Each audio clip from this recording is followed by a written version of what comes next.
Hello, everyone. My name is Antonio Conrado. I'm going to be going ahead and speaking on the topic. The United States federal government should pass the Freedom Dividend, issuing a monthly check of $1,000 for every American over the age of 18, regardless of income and employment status. Funding for the plan will come through a value-added tax and other normal means.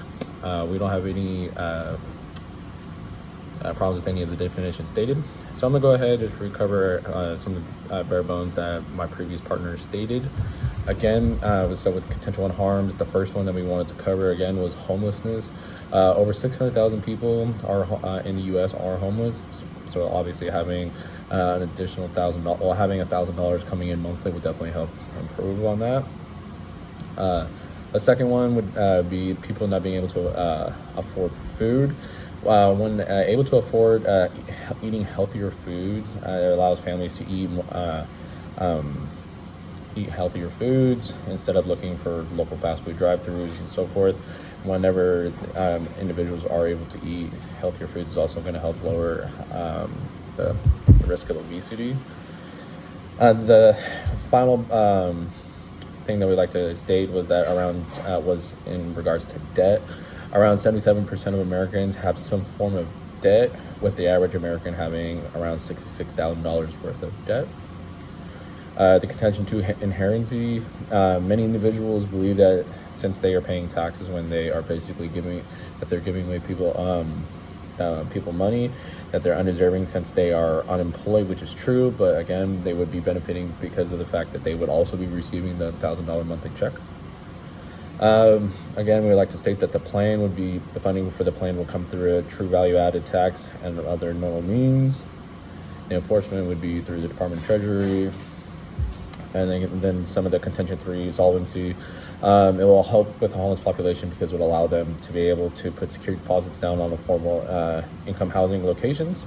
It will, as well as it will allow people to afford to eat healthier foods. The U.S. is in the top 10 most obese countries in the world, so obviously helping us eat healthier would be a great way for us to get out of that top 10 list.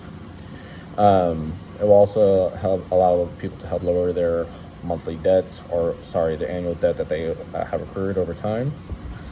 So I'm gonna go ahead and state some of the responses that our contention stated. In 2021, they stated that implications have no explored statistical data. Many people experience it because of mental issues in regards to the homelessness. Likely wouldn't be able to pay the rent because of mental issues.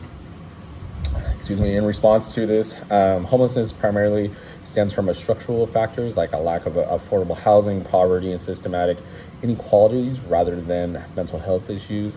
Many individuals experiencing homelessness face a temporary crisis unrelated to mental illness, such as job loss or domestic violence. There's many different factors that are coming into it when it comes to being homeless. Next, when they stated in regards to not being able to afford food, many factors lead to obesity, which we do agree to, but low income depends on low cost of food. So yes, it's true, because people do like to save money, they will go ahead and try to eat at other restaurants, for example, McDonald's and Burger King.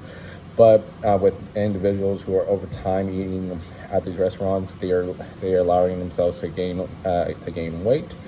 So if we're are giving people the ability to able to go afford healthier foods, they're allowing them to be in a diet rich in fruits, vegetables, and whole grains, and lead proteins promotes satiety, reducing overall caloric intake and helping to manage hunger. And then as well as we want to state that 71.5% of the population cannot even afford healthier foods. So this monthly stipend, it will definitely help affect that. Next, we want to state the debt of the United States. Around one of the main things that is usually because of money management. This is not completely true due to the fact that debt can come in all different sorts of ways. There is no relation that the people who have debt is because they cannot effectively manage their money. The average college graduate has $24,000 worth of debt once they graduate, and then they can even raise that debt just based off furthering their education. So with the average college graduate having $24,000 worth of debt, that already covered 1/3 of the amount of average debt that each American does have. just by getting a proper education. So just by an individual going to college doesn't mean that they have poor money management skills. They're like, again, that's just something that they are trying to do to where they can eventually make more money in the future and helping bettering themselves. Another issue that the contender brought up was adding the tax would lead to a 22% tax increase, which would cause for pricing for all goods to rise, and would cost about $2.8 trillion a year. If we as a country were to have all states to switch to being tax free, it would like some states like Washington, Delaware, Montana, and Oregon, then the additional tax wouldn't be that much of a change to the U.S. There would be a slight tax increase, but the overall increase shouldn't change. Finally, for the contention 3, we wanted to state, again, we would like to state that the majority of the homeless population isn't because of the mental issues, but it's because of the situations and temporary crisis unrelated to mental illness, such as, again, job loss or domestic violence. Secondly, having the ability to purchase healthier options is always going to lead to losing weight, and even lowers your risk for heart disease, type 2 diabetes, and even some cancers.